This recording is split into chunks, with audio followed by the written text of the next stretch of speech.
24 সপ্তাহ মানে 96 ঘন্টা।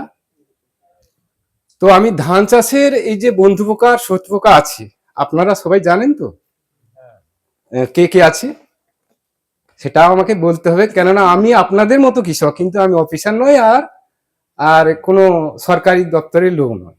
আমি আপনাদের মতো একজন কৃষক। তবে আমি কৃতি কৃষক, কৃষক রত্ন পূর্ব মেদিনীপুর জেলায় আমি প্রথম স্থান দখল করেছি। আর কলকাতা নরেন্দ্রপুর ট্রেনিং আর Hooghly training, Nadia university training আমি শেষ করেছি। তো যাই হোক, আমি আপনাদের যে কথাগুলো বলবো আপনারা যেন বুঝতে পারেন যে এই পোকাগুলি কে আছে, বন্ধু পোকা কে আছে এবং শত্রু পোকা কে আছে, আমরা সবই আমি আপনাদের নিজের ভাষায় বলবো, কেননা বন্ধু পোকাকে আমাদের বাঁচিয়ে রাখতে হবে। এই জন্য আমি আপনাদের বলছি যে বন্ধু পোকা কে কে আছে আপনারা কি জানেন? আগে না, ধানে যে বন্ধু পোকা শত্রু পোকা থাকে সেই ক্লাসটা আমি করব। তো শুরু করি। তো ধানের যে বন্ধু পোকা আছে, শত্রু পোকা আছে, শত্রু পোকার চেয়ে বন্ধু পোকার ভাগ অনেক বেশি আছে। সেগুলি কি কি সেগুলো আমি নিজের ভাষায় ব্যাখ্যা করে বলছি।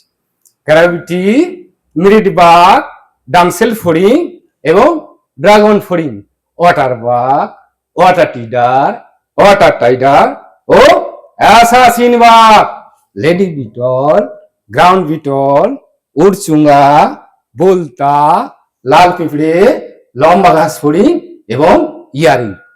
এগুলোকে দেখতে কিরকম, এগুলো কি কাজ করে, এই কথা বলতে গেলে 4 ঘন্টা সময় লাগবে, কারণ এই সাহেব প্রত্যেকটি অধ্যায় 4 ঘন্টা করে ক্লাস করেছে।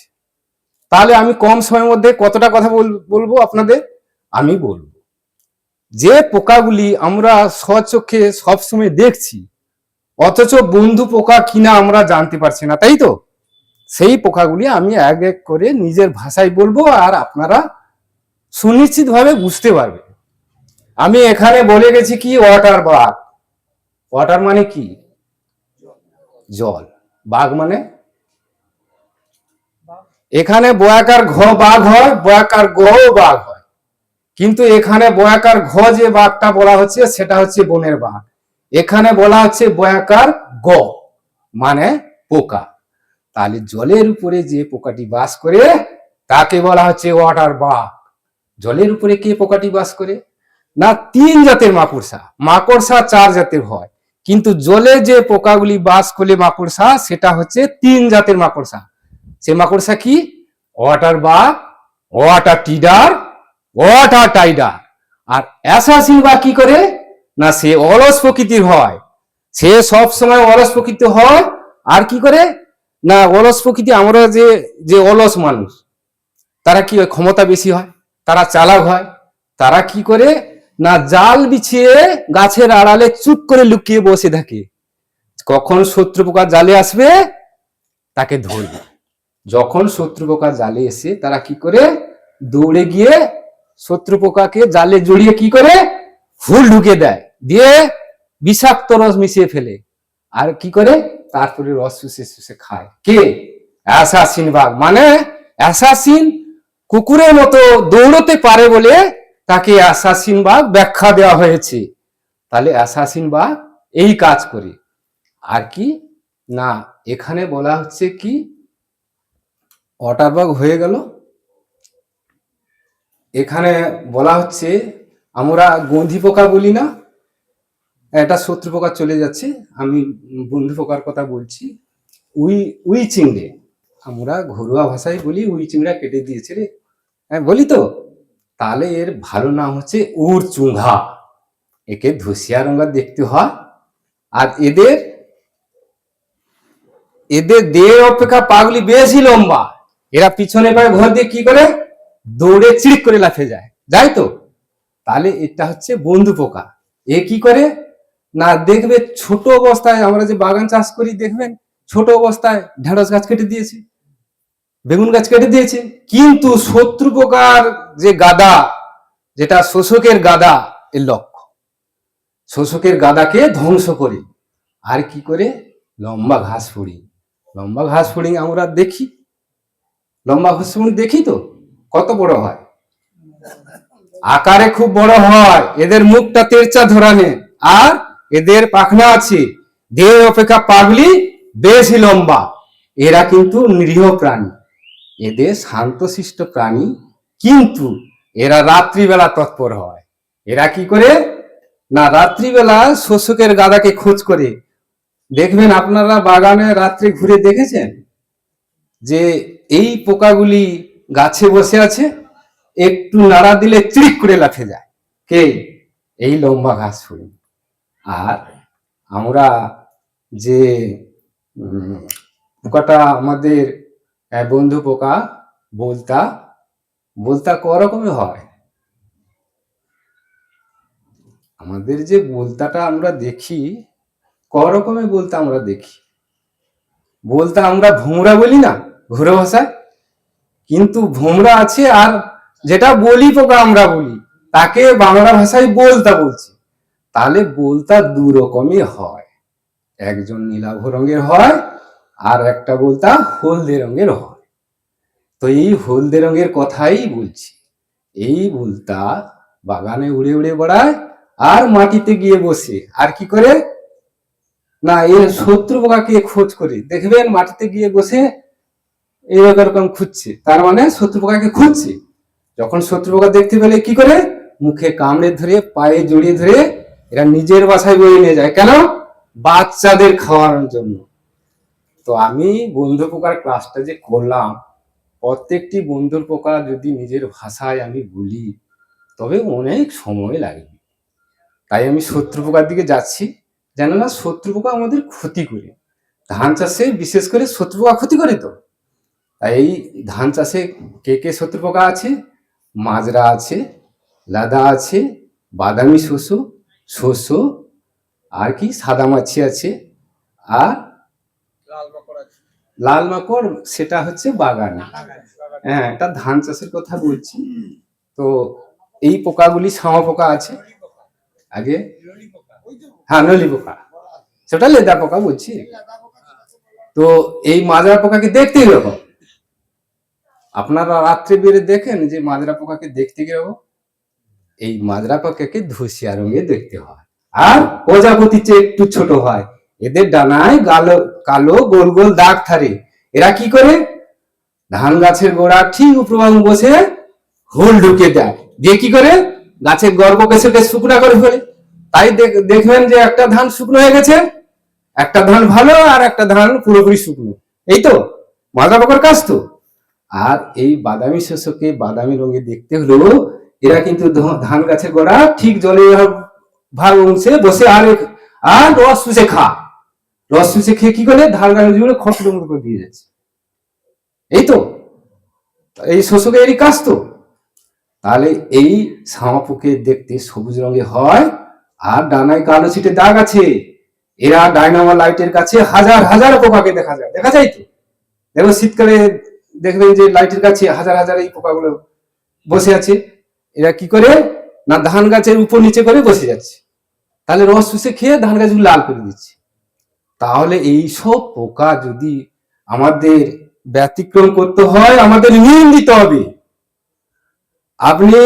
আপনারা আমার ইউটিউব চ্যানেলে দেখতে পাবেন, এই ধান চাষের দ্বিতীয় অধ্যায় আমি ক্লাস করে গেছি। তো এই সাহেব করেছিল 6 মাস 24 সপ্তাহ, মানে 96 ঘন্টা। আমি ধান চাষের যে ক্লাসটা আমি করেছি, মানে বীজতলা থেকে আমি ধান ঝাড়া শেষ পর্যন্ত ক্লাস করেছি, 14তম অধ্যায় শেষ করেছি, মানে অঘ্রাণ মাসে 28 তারিখ। তাহলে 14টা অধ্যায় আমি দেখে গেছি, ইউটিউব চ্যানেলে দেখতে পাবেন আমাকে। যেহেতু 1.5 লক্ষ লোক দেখা হয়ে গেছে, আপনারা খুলে দেখতে পাবেন আমাকে, এবং ফেসবুকেও দেখতে পাবেন। 3 লক্ষ লোক দেখে নিয়েছে, 8 মাস হয়ে গেল আমি ভিডিওতে দিয়েছি। যাই হোক, এখন কথা হচ্ছে আমরা যদি নিম ব্যবহার করি, সেখানে কোনো রাসায়নিক কীটনাশক ব্যবহার হয়নি, শুধু নিমের উপরে কাজ করেছি। এবং এই যে জৈবর কথা আমি বলবো, কম খরচে আমরা কিভাবে চাষকে এগিয়ে নিয়ে যাবো, এই জৈবটা কি দিয়ে তৈরি করলে আমরা সাকসেসফুল হব। আমি 1 টাকা খরচ করেছি, 1 কেজি পিডি নিতে গেলে 40 টাকা লাগে। তাহলে আমি 1 টাকা খরচে কি করে আমি আমার বাগানকে রক্ষা করব, সেই বিষয়টা আমি বলবো, গুরুত্বপূর্ণ বিষয়। তো এই সাহেব আমাদের 3 নম্বর ব্লকে 12 বছর ছিলেন এবং আমাকে নিয়ে ভেরিফিকেশন করেছে, কতবার গাড়ি নিয়ে গিয়ে গেছে তার ঠিক নেই, যে আমার এই ওলটা 22 কিলো কি করে হলো, তুমি কত জৈব দিয়েছো, সবই নিখুঁত করে দেখে নিয়েছে। কত জৈব আছে, তুমি কতটা দিয়েছো, কত গাছ দিয়েছো, তোমার এত আলু এত টন হলো কি করে, তোমার এই কচু এত হলো কি করে। হ্যাঁ, আমার বাগান 1 বিঘা জায়গা, সবজি বাগান। আমার এখন 10 কাঠা কচু আছে, ওল আছে 4 কুইন্টাল মতো, খাম আছে, বিভিন্ন রকমের সবজি বাগান আমি করি, তবে শুধু জৈবর করে, এতে কোনো রাসায়নিক নেই। জৈবটা কি, কথাটা হচ্ছে এইটা। আপনারা পচা খড়কে আপনারা আষাঢ়ার দিকে আপনারা পচিয়ে নেবেন, গাদি খুলে দিবেন যাতে জল ঢুকে পচে, তাতে দেখবেন যে কেন এসে গেছে, দেখবেন যে ভার্মি কম্পোস্ট আর এই যে পচা খড়ের যে ঝুড়ো কোনোটাই চিনতে পারবে। তাহলে এটা নিয়ে আমরা ভালোভাবে দিতে পারবো। আর কি না, আমাদের গোময়টা সংগ্রহ করতে হবে। আমার গরু আছে, গোময়টা আমি নিজে যতটা খুশি আমি শুকনো করে গুঠিয়া, মানে যেটা আমরা খুশি জ্বালানি হিসেবে ব্যবহার করি, সেই গুঠেকে জলে ফেলে 24 ঘন্টা জলে ফেলে তাকে গুঁড়ো করে এই ভার্মি কম্পোস্টের সেই যে খড়ের গুঁড়ো তার সঙ্গে মিশিয়ে নিলাম, আর এই যে খেসারি ভুসি, এতে রাইজোবিয়াম আছে। তো আপনারা বলবে এই এলাকায় খেসারি ভুসি হয়নি, তো খেসারি ভুসি যদি না হয় তাহলে আমি ঢঞ্চে করব। আমাদের এই যে দেবাশিস বাবু, যিনি জেলা সাহেব হয়েছে, এই ক্লাসটা আমাকে করিয়েছিলেন যে ঢঞ্চেতে রাইজোবিয়াম আছে, হাজার হাজার রাইজোবিয়াম ঢঞ্চেতে আছে। আমরা যদি ঢঞ্চে 5 কেজি 1 বিঘা জায়গায় দিয়ে দিই, তাতে কি হবে, গাছ উত্তেজনা বাড়বে। যেখানে না রাইজোবিয়াম বেশি আছে, গাছের উত্তেজনা প্রচুর হবে, সেখানে পটাশিয়াম দিয়ে যেতে হবে। আর এই নিম, আমরা নিম কিনবো না বাজার থেকে। আপনারা যে বলছেন যে আমরা নিম 40 টাকা করে আমাদের লাভ্যাংশ কম হয়েছে, এটাও ঠিক। আমার নিমের পাতাকে আমরা চুষে রোদে শুকনো করে গুঁড়া করে নিব, 50 কেজি আমি এবছর করেছি। আমি যত খুশি আমি দিই, তাতে কি হবে, এই শোষক আসবে না, সাদা মাছি আসবে না। আসবে যে পোকা যে আসবে না এমন কোনো কথা নেই, তবে এত পোকার চাপ হবে না। পোকা আমি বলেছি ধান চাষে যে শত্রু পোকার চেয়ে বন্ধু পোকা অনেক বেশি আছে। শত্রু পোকা কতখানি, আর বন্ধু পোকার ভাগ অনেক আছে।